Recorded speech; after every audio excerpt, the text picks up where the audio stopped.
B. വണ്ണിട്ടിട്ട് മേളിയും തുടങ്ങി. ശ്രദ്ധിച്ചെഴുത്. ഇവിടെ മുട്ടിക്ക്. മുട്ടിക്കണം.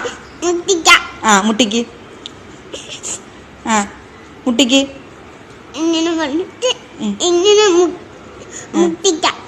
മുട്ടിക്ക്. എന്നിട്ട് ഇതുവരെ മുട്ടുന്നില്ലല്ലോ. മുട്ടുന്നില്ലല്ലോ. മുട്ടാൻ പറ്റണം. ടീച്ചർ പഠിപ്പിച്ചു തന്നില്ലേ എങ്ങനാ മുട്ടുന്നേന്ന്? പെട്ടെന്ന് എഴുതിയേ. ഇതെന്താ എഴുതുന്നേ? ഈ ബിക്ക് ഇത്ര നീളം എന്താ? നീളം ഇല്ലേ? മക്കള് സങ്കടപ്പെടണ്ട, മക്കള് എഴുത്. നല്ല വാവയായിട്ട് എഴുതിയേ. എങ്ങനെയാ ബി എഴുതുന്നത്? വണ്ണിട്ട് വണ്ണെഴുതിയേ. വണ്ണെഴുതാ അറിയാലോ. ഇനി എവിടാ തുടങ്ങുന്നേ? ബി എഴുതുന്ന എവിടാ തുടങ്ങുന്നേ?